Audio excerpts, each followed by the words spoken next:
loolu lañ dem si loolu lañ nekk parce que ku si bëgg Ousmane Gueye dina jox ay 10 000 francs mën ngaa dem ànd ak moom. comme li ñu fi dajale fii tey mooy siège u APR nekk itam en même temps siège u Benno Bokk Yaakaar ñu bokk ci loolu moo ñu fi dajale comme ni tubaab di waxee la répétition est pédagogique mooy ne parti socialiste ñu ngi fi teew AFP ñu ngi fi teew Visa ñu ngi fi teew APR ñu ngi fi teew mouvement Sàmm Sa Moomeel ñu ngi fi teew am na ñeneen ñu nga xam ne tey pare nañu ànd ak ñun ci yeneen parti sax ñu ngi fi nii tey teew tey dafa am solo buñ leen dajee ñu leeralal leen Omar Gueye wax na ko ci kàddu yi lu mat juróomi réunion ñu ngi ko fi def biñ fi njëkk a def bi maire bi jullisee tabaski la ñu tasee parti yi ñu waxal leen guddi la ñu fi ñëw ñu wax ak moom parce que tey nit boo ko jiitalee da nga koy doyloo boo amee looy wax ko ba mu dégg ko ba xam ndax dana ci ut solution wala déet encore une fois de plus bu du doon politique du ñu fi ñëw kon bu ñu ànd ci politique li ñu xalaat dañ koy wax teg ko ci yoon parce que suñu morom yi rek ñoo fi jiite communes yi ñooy jiite tey ministères yeeg direction générale yi bi ñu ñëwee fii guddi wax ko ne ko ñun nag wax dëgg yàlla mënuñu ànd ak maire bu nga xamante ni parti bi nga jiite doo fa woote benn réunion coalition bi doo fi woote benn réunion maire bi nga jiite géré wu la ko teguloo ko ci yoon ñu ko ñett yi ñoo tax ñun tey duñu ànd ak Ousmane Gueye te képp ku bokk APR bu campagne jotee lañ lay woo bu pare nañ képp ku bokk ci coalition bi bu campagne présidentielle lañ bokkoon ak ñoom bañ pare woote waatut tey mbuy wàllu mairie bi wax naa leen ko le 16 janvier lañ voté budget bi keroog bañ ko wotelee juróom-ñetti millions carburant keroog la gëj a wote xam na ne affaire am baax na parce que ñun aussi nit ki balaa nga koy attaqué pour mu liggéey da nga koy mettre ci condition yu nga xam ne pour mu mën a liggéey mënoo woteel maire 8 millions kooku maire boobu di wax ne da nga koy soxoree loolu bu ko waxee waxi kasaw la yaa ngi dégg li am mënoo fal maire wooteel employé yi mu jël te ñëpp dëkk mel na sabax ñu wooteel leen di leen fay ci at mi lu tolloog juróom-ñetti millions nga ne kooku da nga ko soxoree yaa ngi dégg mais ñun dañu rus ci ñun li ñuy liggéey luñ doylu yemuñ sax ci seen liggéey parce que bu fekkee da nga nekk agent municipal ñu jël la ci état civil ñu lay dégg ci wàllu suuf ak wàllu stade bu ñuy tabax wala tribune bu ñuy taxaw nga koy superviser loolu du cëru agent municipal loolu moo tax liggéey yi fi nekk yëpp dara baaxu ci dem leen ci place publique fukki millions ak juróom lañ juróomi benn cantine yooyu ñu bëgg a tàmbaliyaat fukki millions ak juróom la encore mu war a nekk fanweeri millions kooku liggéeyul képp ku wax ne liggéey nga rek sa bopp tax ngay wax ñëw ñu ma wax la kenn ñi moo ko ci wax parce que ku ko ci wax mu ne la suba doo xëy si mais ñun nag mandat bi élection fii ba élection yi ay conseillers lañ dañu am droit wax dem leen ca grille bu nekk stade grille de protection fukki millions dara fa leeru dara baaxul weñ yëpp kasaw daanu nga dem ca marché ba yow nga ne da ngay déplacer marché bëgg a tabaxaat fii ay place te ay din nga fi jëlee woon fukki millions ak juróom nga ne juróom benn cantine nangam yaa ngi dégg te ñu dëkk foofu sax lang leen def wax dëgg yàlla métti lu leen ku ci ne ña fa dëkk métti dem leen ci ku ne dañoo mujj seen mbokk yi ñoo leen wax ne leen mbuñ leen loolu dafa doon jëfin yu nga xam ne dafa doon yoo xam ne jëfin yu ñaaw la wàllu mairie bi bu ngeen ko xoolee tey 2014 ba fi ñu toll nii ci wàllu suuf si demande parcelles yi duñ fa jeex waaye amul kenn ku ñu attribué lu muy nax daal xeloo borom tool yi da leen wax naan le maa leen de dimbale nangam mu jël ci jox la ci des mu jël courtier mi jël jaayal ko ñu jël da dugal seen poos yi boo waxee mu ne la am ñaari junne fu mu romb am mbokkam Hamad wala mbokkam Omar Gueye wala ñi nga xam ne mu jël ñaari junne la jox la wax yooyu lay loolu rek ci lay nekk di def pour bëgg li mu bëgg mooy mu wax ne ñun bëgg a wan suñ mbokk yi ne ñun ñoo sikk moom dafa baax parce que xam na ne man ñamawtu woote réunion ya ay yoon conseil yi toog ñu ngi fii je défie quiconque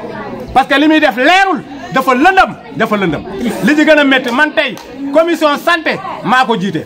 tey ku ñu évacuer yóbbu la woon Nioro ñaari junne nga doon fay am na benn at mu dem ba lépp ci bor juróomi million ñu topp ko parce que at bu jot bu géré bu toogee ñaari at daf ñu jox kayit yi ñu xool ko gis na xaalis bi exécuté ko ñu mujj topp mu fay ci 1 million 700 fa lay xem la ci def muy bor ren nag bi gën a garaaw loolu la def carburant parce que bu ñu génnee carburant boobu période bi mu doon am comme juróomi poste de santé la dañ koy séddoo suñ ko séddoo proportionnellement parce que poste de santé yi dayoo yu tollowuñu bu boobaa évacuation bi daf daan nekk 5000 francs ba mu jeex mais loolu aussi sant yàlla la ba mu bëri parce que koo wax ñu ne la dañoo sonn ci évacuation bi ren ñu génnee 2 millions pour carburant bi te loolu comme ni ko Youssoufa waxee mairie yi président Macky Sall seetaanul leen cantine yi nii ñu nekk ñu ngi fay lépp nit ñaa ngi fay impôt ñu ngi fay waaye moom dafay jëlaat ci lu mel ni wàllu njàngale mi jël ay millions jox ñu bañ fi nekkee ba léegi jëluñ ñun ci suñ koomu bopp yëkkati daram def ci wàllu wér géram bi mu jëlaat ay millions joxaat ne nañ ko jëndee garab dolliwaat ci 2 millions carburant mu dem jaale millions yooyu engagé ko bu ma ko engagé ba pare yaa ngi dégg bu ma ko engagé ba pare mu génnee ko turu carburant mu génnee ko jox ko beneen structure pour rek neexal leen pour bëgg liñ ne parce que ñu ko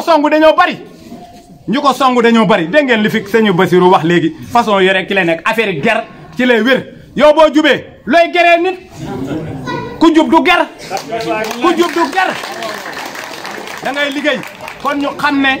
bu fekkee gerkat la ñuy jiital suñ mairie bi du jëm fenn nañ am fulla ak fayda xool li ñuy def lan la ñun nag fi ñu leen nar a jëmee incha allah équipe mooy liggéey équipe bu liggéey dëgg buñ ko bëgg a def équipe la ñuy wax ñoo xam ne dañuy libre nga xam ne tey buñ fi taxawee ëllëg su Omar defee lu dul yoon dañ ko koy wax su Omar defee lu dul yoon dañ ko koy wax Youssoufa noonu keneen noonu ñu bokk teg équipe bi loolu mooy tax gox bi dem mais su fekkee tey da ngeen di xool coono yi ngeen di daj at mu jot tabaski danañ wootee ñu ne ndimbali korité wala tabaski 2 millions yéen ñi kan moo ci mën a mos benn dërëm kan moo ci mën a mos da ngeen koy dégg loolu dafa ñaaw te bu wootee jotee dëkk bu ne nga dem fa fan yii nag bu ngeen seetloo final bu jot rek mu ne ma tuddee leen ma ko tuddee leen ma ay final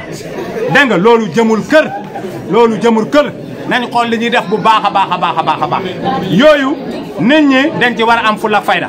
waxoon naa leen ko ne yow bu nekkee maire nga ñu woteel la chaque année 7 millions conseiller di gaañu doo dem seeti ju ko dara fa loolu dafa doon loo xam ne dafa ñaaw yaa ngi dégg équipe bu ñu àndee dañoo war di yëglante man maa ngi ni personnellement je suis du parti Visa la bokk mais amul kenn koo xam ne conseiller municipal nga ci parti boo mën a bokk nga am bànneex naqar moom bu ma ko yëgee du ma xaar nga ma koy wax man dem naa ñëw xool ci diggante bi ñu seq parce que yàlla dogal nañu ñun ñi seq conseil municipal bi yëpp ay julli lañu waaye yow ñi nga xam ne ñoo la fal parce que tey ku nekkut conseiller mënoo nekk maire conseil yi ñooy xaccoo kon dañuy nawloo wante bu baax a baax kii nag lu mu bëgg soxlaa mën na koo jaamu léegi bi yàlla dogalee comme niñ leen ko waxee ñu ñëw ci maire Ami fii benn guddi ñu ñëpp tasee fi wax ko ne ko nag maire ñetti région yu ma leen wax mënuñu ci jiite léegi nag balaa ñuy def dara den la ko wax su dul loolu ñun danañ seet pexe maire Ami moom ci bam ñëmi boppam moo ne man en tant que premier adjoint parce que moo topp ci Ousmane Gueye maire daf may nëbbatu waxaluma dara am na ñu jógee feneen ñëw ne ma kii boo ko tabee boo ko investir ñun duñ ko votel moo ñu ko wax ci këram lañ nekk di ko wax man loo may wax fii laa koy waxee amama bu ñaari wax parce que yàgg ngeen may dégg ci dëkk bi ma fi toog di wax lépp lu fi dëng man dinaa ko wax mais ma bàyyi xel ne man aussi ëllëg bu ma fi defee lu dul leneen tam nit ñi dañ ko wax parce que yoruma fi kenn añam ak reeram am dëkk mu wax ñu loolu ne ñi nga xam ne daf leen doon dimbale démb te tey ñu wër ko tey nii la ñu rombe buntu kër bu xewlee sax duñ ñëw seet si ko loolu moo ñu ko wax mu ne dinaa dem ci Aruna wax ko loolu bañ tasee waata moom wax na ko Aruna ne ko gars yi bëggatuñu ko loolu maire Ami moo ñu ko wax keroog buñ ñëwaatee fii encore tante bi ñoom ñëpp fi teew lu mu wax fii ñun ñëpp ñu ngi ci ñun nag ci kanam la ñu jëm fii la parti bi sosoo fii la coalition bi sosoo lu ñu war a wax dañ koy wax te buñ ko réglé wut ñun dañuy dem defi leneen parce que ganaari kenn nenuñu waaw li ñu war a wax daal dañ la koy wax soo ko mën a réglé fali laay hamdu soo ko réglé wut ñu dem defi leneen loolu mooy li fi ne ñun nag pare nañu dañoo pare depuis yàgg na ñii depuis 2012 ñii depuis 2019 di ànd di jàppale Macky Sall Macky Sall li war a def ci commune bi mu ngi koy def gis nañ ñetti poste de santé yi fi ne am muy poste de santé bu poste Karaye gis ngeen ni mel mu ngi ne boy poste kër santé bu Koyel gis ngeen mu ngi ne boy bu Ndéba Ndiayeen noonu boo demee kër Sambakuta aussi boobu moom Prodel la waaye boo seetloo ñu ne fukki million ñaar lañ fa def boo demee mu ngi noonu dafa doon yu nga xam ne yooyu taxul ñuy fal nit yaa ngi dégg yow nga nekk maire boo xam ne yow da nga nekk maire Macky Sall tegal la ci PCA Goumba Gaye kii wax na ko jël premier ci département bi maire kese la maire rek lañ ko jox nekkut PCA di jël premier loolu dafa ñaaw yow nga nekk maire ñu wooteel la mais Goumba Gaye amut 5 millions passé wut 5 millions carburant tey kooku mun nañu wax ne li ñu wane lu kooku mu ngi liggéey waaye nga jël avant ndaare bi Porokhane la loolu da amoo looy wax nit ñi ñun fal nañ def nañ ko li nga xam ne loolu mu war koo liggéey léegi nag tey loolu ku ko gis nga ne kooku da nga ànd ak moom déedéet kon li ñuy wax mooy dañ na tout sauf Ousmane Gueye gis ngeen li nekk ci affiche yi tout sauf Ousmane Gueye lañ wax la commune de Médina Sabakh est derrière le président Macky Sall mais Ousmane Gueye moom doy na carton rouge na dem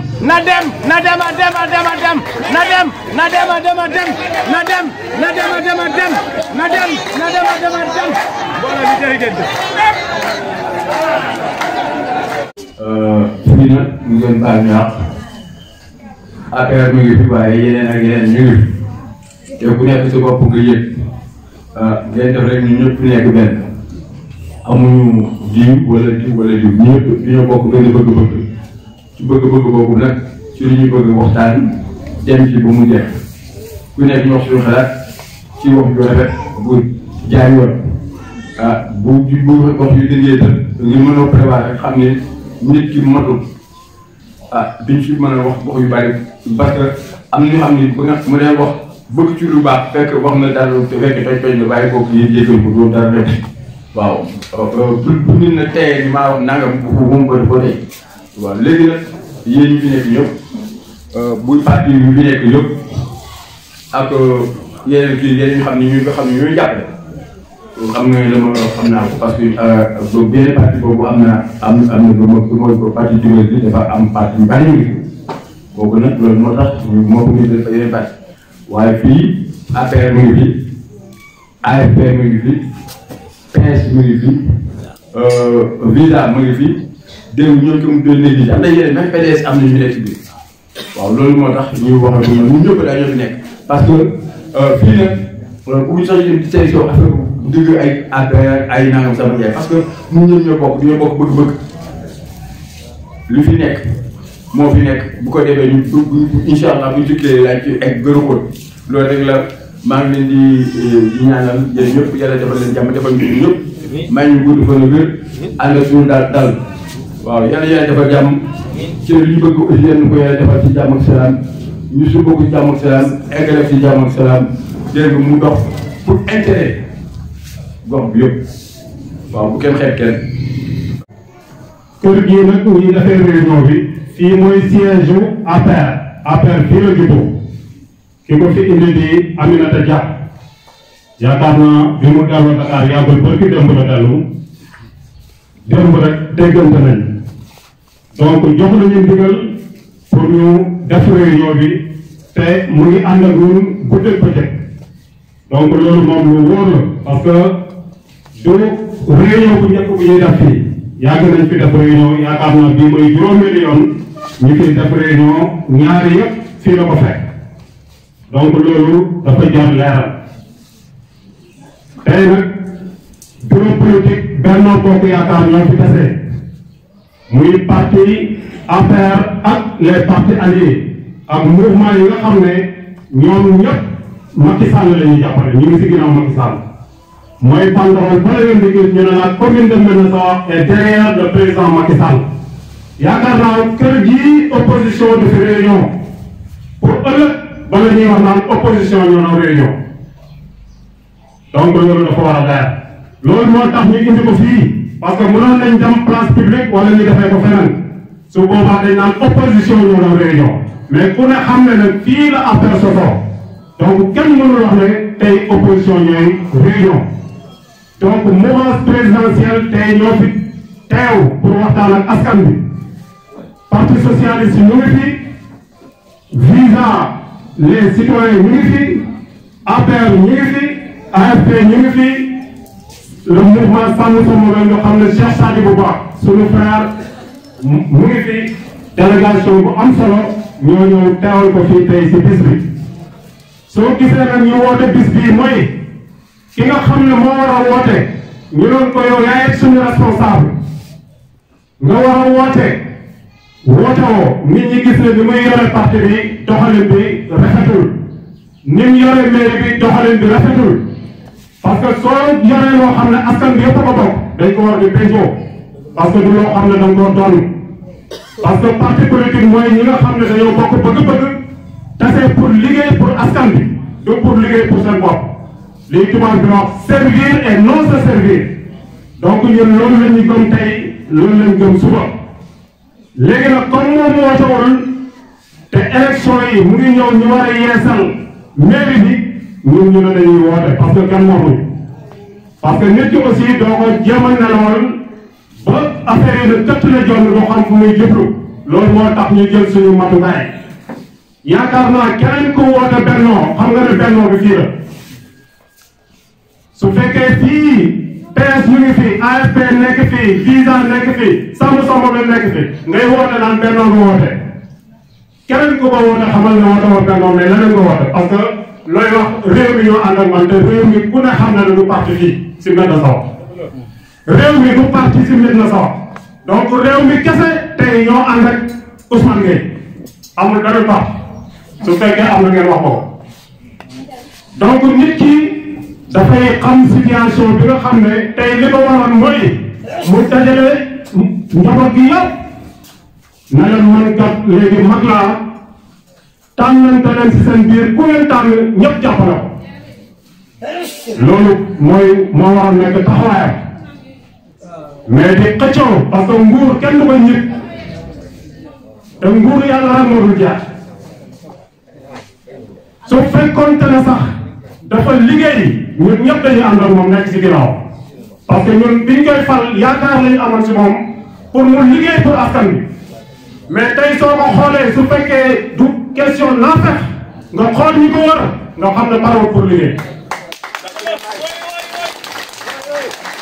te loolu li muy firndeel mooy chaque année at mu jot dañuy classé commune yi ñun ñoo jël avantage ñun ñoo jël avantage te yaakaar naa ne ñun ñii ñëpp am nañ ay doom ku si dugaloon sa doom ñu def compo mu jël ndaare wala avant ndaare di ko xas avant ndaare lañ jël Porokhane kese lañ raw si département bi ngeen gii nga xam ne mën nañ koo boot moo jël premier si département bi Coumba Gueye soo xoolee Sénégal li fi nekk ëpp na juróomi téeméeri commune Coumba Gueye moo jël ñetteeli place troisième donc loolu mooy liggéey pour liggéey nag dañ lay teg fële parce que ñun dañoo bëgg suñu commune bi suqale loolu moo ñu tax a jóg tey loolu moo ñu tax a jóg suba ñun nekk conseil nekk maire lañ jamale mais l'essentiel képp ku fi ñëw yàlla nga jig askan bi loolu kese la ñu ñaan parce que nit ñi sonn nañ li fi jot a nekk ba bon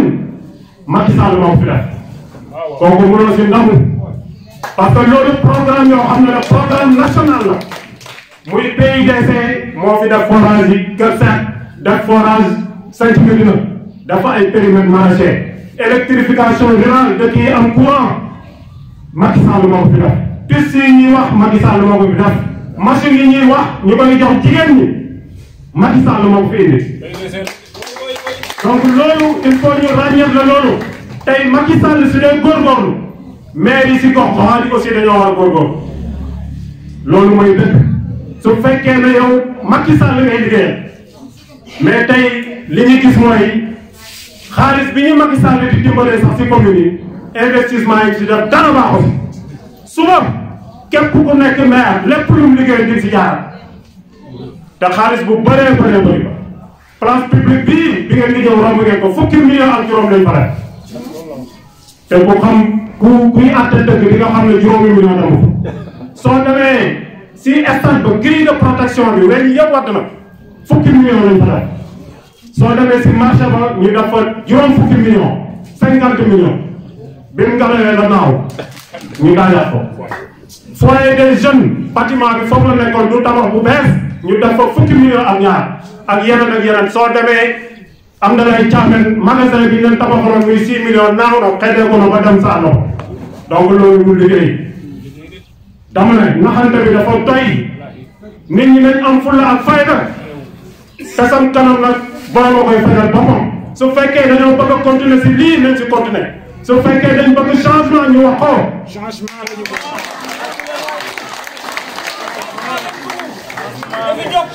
lañ bëgg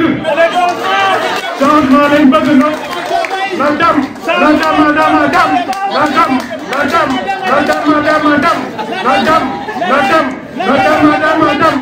Ousmane Gueye mooy nit koo xam ne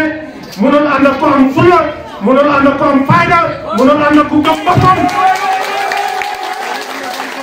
loolu moo tax tey jii Ndiogou Mbengue ngi nii ñun ñii ñëpp ay jàngalekat lañ fële lañu teg parce que bëggul kenn ku am xam-xam di ko jege ñi ko jege ñi ko war gis ngeen lan nañu waxante dëgg su fekkee naa fekkuñ gis ngeen nit su paree liggéey xool ko si équipe bi ko war nit su paree liggéey xool ko si équipe bi ko war donc loolu mooy dëgg am na lu bari tey du xaj si waxtaan bi parce que ñun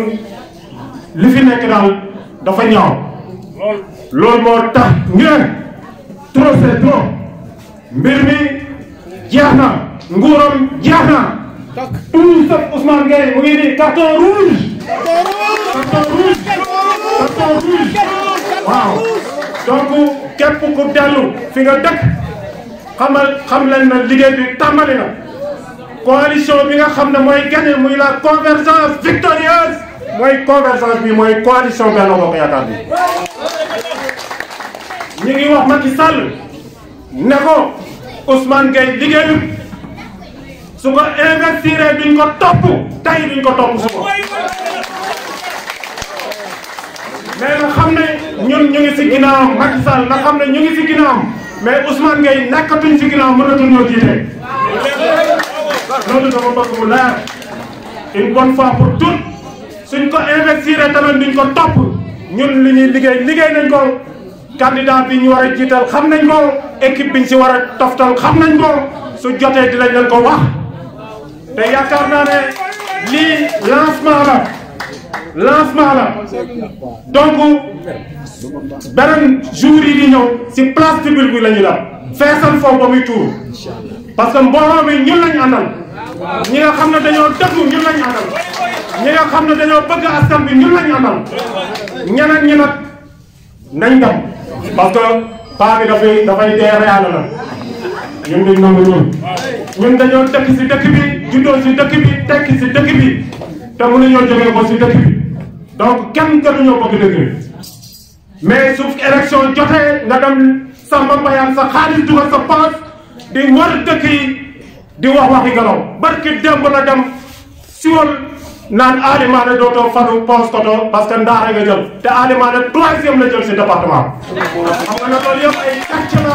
du dara du si dëgg te soo paree guddi nga woo ko téléphone naan ko may ma xaalis loolu da gàcce la parce que daf leen di nelawloo dig leen ay asamaan ay suuf si di leen dig lépp ngeen koy gëm juróom-ñaari at mënu leen defal dara am na dëkk yoo xam ne mosu faa taxaw ñëw li jënti xaalisam benn 200 000 seddale leen ko pour tas dëkk bi donc dama ne nit ñi nañ gëm seen bopp su ngeen bëggee changement dina am su ngeen ko bëggul nag ñu reconduire ko ñun dañuy xëy dem jàngale ci école di wax rek ne ñu fi teew surtout sàmm sa moomeel Cheikh na Sadibou yebal ñu fii ndég alliance électorale bi nga xam ne def na ko ak waa mouvance présidentielle bi nga xam ne tey si bopp bi son excellence le président Macky Sall moom la ci yàlla jiital mu gis ne ba tey xëy na moom 3 ans si ginnaaw daan na wax tout sauf Ousmane Gueye parce que du liggéeykat mu foog ne am na ndaw yoo xam ne ba tey gëmuñ dara ñoo ngi jëloon mais alhamdoulilah ba ñu yàlla dénkee cette forte délégation là bi nga xam ne suñu doyen Paraña mu si kaw le responsable du visa un conseiller très dynamique Mohamed Lamine Touré je lui félicite de passage moom ak Omar Gueye voilà des jeunes très responsables que vraiment bu ñëpp meloon ni moom foog naa le maire Ousmane Gueye di jaay tey suñu mbir man dama ne daf ko jaay jël si weccet bi di ñu ko séddale di ñu jaxase mais xëy na suuf si moom mënu ko jaay te dinañ ko nanguwaat si moom tegaat ko si loxo sabax incha allahu taala kon vraiment ñu ngi di gërëm Mamadou Lamine mobilisation bi rafet na te fii foog naa tey kenn joxuñ ko fi 10 000 pour mu ñëw joxuñ fi kenn sax añ benn mbuusu ndox mu set rek lañ ko jox kenn ku ne bàyyi sa yitte takk sa seret ñii war seen vélo ñëw nga xam ne ñii day bëgg leen changement donc li ci des nag c'est un appel solennel qu'on va lancer au chef du mouvement le président son excellence monsieur Macky Sall on vous dit attention cette jeunesse est très déterminée nous sommes très déterminés si vous essayez de reconduire monsieur Ousmane Gueye à la tête de cette mouvement présidentielle vous allez perdre cette localité là vous allez perdre cette localité il faut ñàkk si nii wala si nële donc nag joxal loxo ñii ñu waxtaan suñu biir ak les mouvements de soutien seet ndaw loo xam ne ni mën na jëmale gox bi si kanam ñu liggéey parce que ce plan Sénégal émergent boobu du un maire comme Ousmane Gueye moo koy doxal ñun dafa mel ni yow Macky Sall ñun ñoo leen tal maire marché ñu ne leen xaar Macky Sall yoon leen xaar Macky Sall lu ñuy jox xale si école yi leen xaar Macky Sall turbine leen xaar Macky Sall yi joxe fond de concours comme ñun suñ fonds propre yi nga xam ne mu ngi toll si 1,5 milliard si septembre bi nga xam ne mu ngi ko yore suñ kii ana lan la ci def carburant këyit fay naa si ay kii ñun loolu fan lañ jëm ak moom donc il est temps que Ousmane Gueye dégage et sàmm sa moomeel le mouvement sàmm sa moomeel et son leader Cheikh Sadio Ba ak ñi alliancé nii di mouvement présidentiel nous disons dégage tout sauf Ousmane Gueye je vous remercie. tey jotaay bi jotaay bu am solo la te lu histoire bi bind la te man li may wax dama koy teg ku leer APR yaakaar mi ngi fi parti socialiste mi ngi fi le mouvement sàmm sa moomeel mi ngi fi visa mi ngi fi AFP mi ngi fi kon yaakaar naa ne Benno Bokk Yaakaar jeex na tàkk kenn desatu ci te pour lu nit gàtt gis-gis wala nga gàtt dégg-dégg war na may xam man mi ak Omar Gueye mi ci gannaaw Ousmane Gueye loolu moom yaakaar naa ne lu nit gàtt dégg-dégg wala gis ci fan nga ko xam fi may déparé mooy APR lay njëkkee bi koy indi ci dëkk bi fii booba Macky Sall mu ngi dalal Nioro kër Sëñ Modou Seck muy Serigne Mouride boobu jàkkaarloo luuma bi keroog man ak Fara Diallo ak Omar Gueye ak Adja Aminata Dia ñaari junne ak neena maay ñaari junne ak juróomi téeméer la ñu jox neñu dama leen di seesi suñ parti bi amagul at ñëwuñ pour jël réew dañoo ñëw pour bokk ci élection yi natt suñ doole ba beneen yoon waaye yàlla moo yor dogalam booba borom bi nee na ko yow mii la keroog 12500 yi nii mën nañ may seede Arona Dia moo ñu doole xaalis ñu perte ko fii muy lu rëy booba xamuñ Ousmane Gueye gisuñ ko képp ku juddoo mel na sabax ba 2012 wala nga war a toll ci ñeent fukki ak jëm kaw amoo Ousmane Gueye ñi am juróom fukki ak jëm kaw xëy na ñoo ko xam man de 2012 laa ko xam bi mu fi ñëwee très bien mu ñëw fekk ñu liggéeyal nañ Macky Sall ba jël 3e élection présidentielle damay fàttali benn mbir Macky Sall bi muy jël Sénégal en 2012 boobu Ousmane Gueye ñëwagul mel na sax loolu dafa war a leer bi Macky Sall di jël réew mi 2012 boobu Ousmane Gueye n'était pas encore à Médina Sabakh ñun ñii ñoo fi nekkoon di daanoo ko jóg juróomi nit ñu def élection jël 3e ci ginnaaw PS ak PDS xam na ne mbir maa ngi bëgg a nooy mu ne buntu am na ba ñu ñëwee ci biir waxtaan ak ci biir joxante cër ñu jiital ko amul luñ dajul ngir moom juróom fukki dëkk ak juróom-ñett wër nañ ko ñetti yoon dañ daan tey génn fii 9h ci suba 2h du matin lañ daan duggaat ci kër gi bu ñu ñëwee vitaalee la ñuy jënd vitaalee lañ tuddee woon nag bu bële ñu tegal ñu fii boolu cere yi ñu sotti ci paquet vitaalee ñu sotti ndox lekk ko dem tëri ba suba encore am man de musuma dem campagne ñëw mu jox ma ñaar téeméer te ku ne xam ne man maa yoroon camion sono bi man dama wax ba daanu feebar xamut lu ma dal xamut lu ma fajoo soxla ma ko sax parce que xaaru ma ko ci moom mais li ñu boole woon mooy ngor ak ànd liggéeyal askan wi ak yaakaar loolu kese moo ñu ci dugaloon mais nag boo demee ba ci biir man principe bi ma gëm mooy nit booy ànd ak moom ci ay principe nga dem ba li leen boole yow gisatoo ci sa bopp doo bàyyi mais da ngay taxaw dellu ginnaaw xoolaat sa bopp sinon suba da ngay doon comptable maanaam suba bu ñuy layoo yow da ngay bokk ci ñi def comme la ñuy def nag amoo ci baat mënoo ci def mënoo ci dindi bu ñuy nasa ko nocc doo yëg xamuloo bul fexe mukk wala bul nangu bu ko ñu boole la ëllëg ci ñay layoo su boobaa boo dugalee sa bopp yaa ko def loolu moo indi mbir mi te ñun dynamique bi ñu nekkoon ba léegi ci lay nekk muy dynamique bu liggéey président Macky Sall président Macky Sall bu ñëwoon fii tey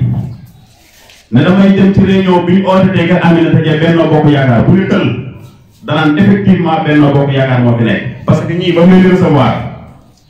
moom du leen jaawale kenn jour bu ñu recevoir xam nañu te xam na ñan laa doon jëflante naa leen Macky Sall boo ko bëggee 4h du matin na ko bind na sabax mu ne la diw ak diw ak diw ak diw keroog ba ñuy monté ci suñu comité yi tey waroon na neex tey ñu génn comité yi ngeen xool boobu méttoon na toog ki ñuy wax ay dara la fi Macky Sall yebal mu ñëw di monté fi ay comité boobu tey boobu kenn nekk fi woon donc kon mbir mi bu ñëwee ba yegg si fii ñu gis na ñun dañoo am déception jot na pour ñu arrondir les angles dina du lenn ñun ñoo moom suñu gox te ñun dina sabax dañoo xaw a ñàkk fayda ci benn côté parce que mënuñu xool commune bu toll nii la sabax ëpp électorat ci département Nioro ku falu Nioro ñun ñoo la fal képp ku falu Nioro Médina Sabax la fal parce que liñ fiy woote ci APR kuñ ko sotti la gañe te amuñ dara Ousmane Gueye lañ nommé PCA bu CICES leneen tegu ci ba tey ñu ngi ànd ak suñu ngor bu Macky Sall bëggee ñu bëggale ko mais jot na lim fi def gis nañ ko nañu dolli commune bi nag lañ yaakaar waaye commune bi def fi dara loolu dama bëgg mu leer commune bi def fi dara li fi nekk programme bu président Macky Sall la à travers le PUDC rara yi ngeen di gis ak piment bi rara yi ngeen di gis programme Macky Sall la du programme bu léegi man li may wax fu ñu ma waxoon ñu ne naa koy wax parce que lu ma xam la forage yi fi gas président Macky Sall moo ko fi gas ci programme moom la bokk li ci des mooy marché bi ñu tabax 50 millions yi ko tabax ci fonds de concours yi jógee état la bokk ak leneen dem na ba ci fourniture scolaire yi ñu jox élèves yi ci état lay jógee dugg ci commune bi yàgg nañ wax ne na commune bi jël ci gafaxaam doole ci mu gën a sakkan musuta am kon bu mag yi jëlutoon ca kaw indil ñu fii di kon danañ am musiba te nag ñi doon commune bi gën a am ressource ci département bi à part Nioro sax bu fekkee ne Nioro tane nañu li fi nekk ci wàllu ressource buñ ko mobiliser woon niñ ko war a dajalee denc ko nañ ko war a dencee investir ko nañ ko waroon investir walaay teel na sa bopp ku fi ñëw laaj waat donc nag yi ñuy wax président Macky Sall moom Ousmane Gueye xam na ne moo fi nekkoon jiite commune bi mais ñun askan bi ñun ñoo ne doy na sëkk bu gëmee loolu yaakaar naa ne man Macky Sall bu ma xooloon tey ci télé bi may wax dana ma xàmmee te suñ na ko doy na sëkk moom loolu war ci teg baat parce que bañ koy dalal fii di ko jox électorat muy jël 3e boobu moom xamul luñ doon tey kon na xool bu baax buy investir ëllëg su bañee perte commune bii nga xam ne ni tey buy jot ci département Nioro Médina Sabax na xool bu baax ci loxo yi koy teg parce que ñun moo doon poids bi gën a am doole ci département bi vraiment di sooxee te loolu yëpp leader moo ñu ko teg leader ñi lu bon rek moo ñu ko teg kese la leen tegul ñu ko bu dee xam-xam mi ngi fi bu dee liggéeykat mi ngi fi bu dee jàngkat mi ngi fi lépp a ngi fi bu ñu dégloo rek lépp luñ bëgg ci wàllu avancement ak wàllu développement dinañ ko am léegi nag comme ñu ngi jëm ci élection dans 2 mois wala 3 mois il faut lii commencement la dajee bu mag investiture dana am ka nga xam ne ni moom lañu war a jiital ci liste bi danañ ne kii la ñuy jiital te man gëm naa ne bu juboo amee rek suma yi bu boobaa victoire dootul jafe waaw bu juboo amee non balaay tàkkusaan ñu tàggoo gaay waaw man moom balaa ñu naan ñu ngi nottu bu njëkk tàkkusaan carte gi day leer parce que ñun xam nañ li nekk ci gox bi ñun ñoo fi doon dugg démb ak bërki démb te ñañ doon jëflanteeg démb ak bërki démb jéppi wuñ ñu te merewuñu ndax xam nañ ne bu doon ñun la rek mu demee neneen mu dul nii. man nag responsable ASP la poste Kër Ayib lépp loo xam ne ñoo ngi koy woote ci mbir na sama ci Benno damay ñëw Kër Ayib man daanaka man maa leen fa toogal ndax lépp loo xam ne ñu koy woote rek man la ñuy wax ne parce que demal ma ñëw aussi bon nag kon bu ma ñëwee ba fii ngeen woo ma ñëw ci mbir na sama war naa am lu ma ci wax kontaan naa trop ci li ngeen wax kontaan naa ci trop wax dëgg yàlla ndax ci gox bi laa dëkk danaa ci gox bi laa dëkk di liggéeyal Kër Ayib te lu ngeen ma wooyee ma ñëw uysi leen te nekk Bennoo bokk nekk di liggéeyal Macky Sall ñun ñëpp kon man wax dëgg yàlla kontaan naa ci loolu ngeen ma wax lépp kontaan naa ci man daal maa ngi ci gannaaw Macky Sall tey ba ëllëg Moustapha Niasse nag wax dëgg yàlla moo nekk sama leader dégg ak ñoo daan ànd daan liggéey maa ngi ci gannaaw Macky Sall li muy def ci gox bi ñun ñëpp xam nañ ko ñun xam nañ ko Kër Ayib xam nañ ko ñëpp xam nañ ko Kër Ayib moom wax dëgg yàlla am na loo xam ne def na ko fa waaye nag am na lu desit ñun bëgg nañ mu yokkal ñu lépp loo xam ne nii soxla nañ ko rek bëgg nañ mu yokkal ñu ko waaw léegi daal maa ngi leen di sant maa ngi leen di gërëm Amar Gueye lépp loo xam ne xew na fii wax dëgg yàlla da ngeen di woote woo ma ñëw aussi leen kon nag man maa ngi leen di sant maa ngi leen di gërëm ci loolu wasalaam. waaw di wax rek ndaje nii lii solo si leeral nañ ko ñëpp xam nañ ba tax na daanaka lu bëri waxaat la waaye di wax rek li nga xam ne moo ñu fii indi dañoo nekk ci parti ñu koy wax parti socialiste ànd ak Alimane ànd ak Aminata Mbengue Ndiaye pour mu leer te ku nekk ku xam parti socialiste xam ne wax dëgg yàlla ñoom Macky Sall ñoo ànd ci deuxième tour ba léegi nekk ci coalition bi kon ñun duñ opposition de am na nag meeting bi ñu fi defoon am na wax na ko fii ci place publique bi ñu mobilisé am na ñu doon wax ne meeting opposition la ñëw waaye wax dëgg yàlla ñuy teew fi invité woon nañ leen ñëw leen muy sama mel Youssouf Mbaye jiitu ko muy Amath ministre muy Mor bi seen ñoom Fara teewaay bi rafet li ñu def nag comme ñun bu ñu wootee ñoom ñu ñëw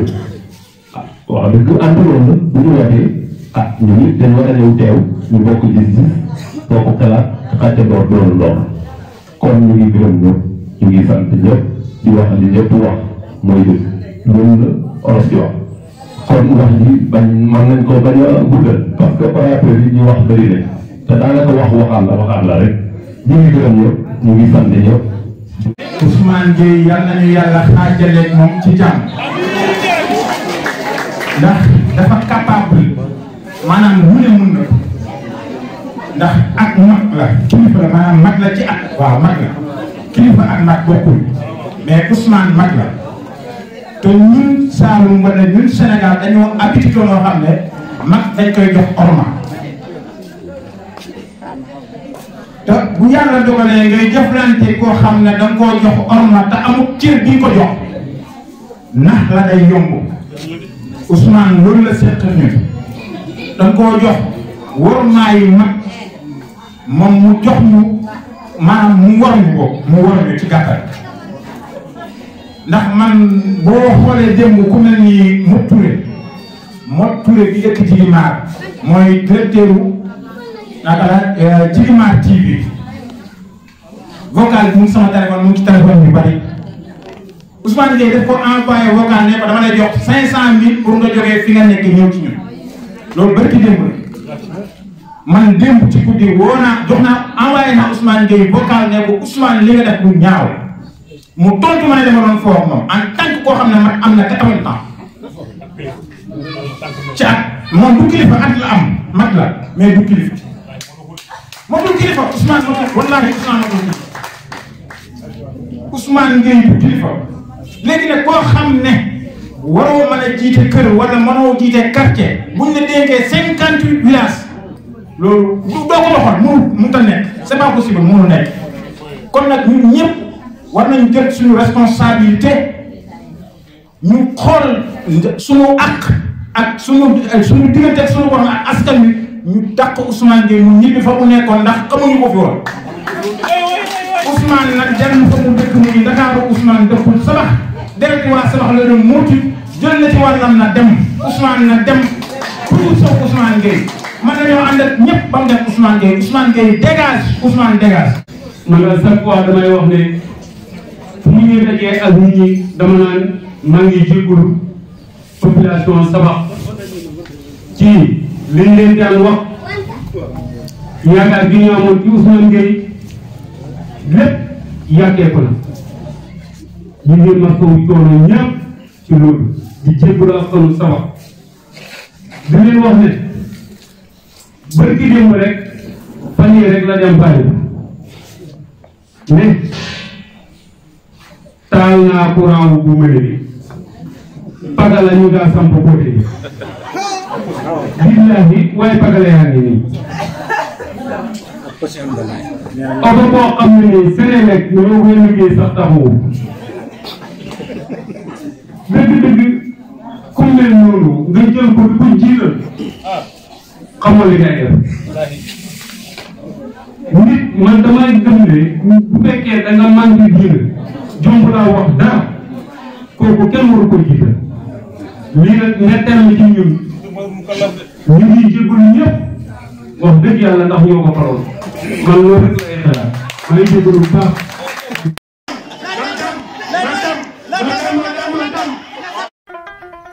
Ngoyane TV, la voix du Sabax.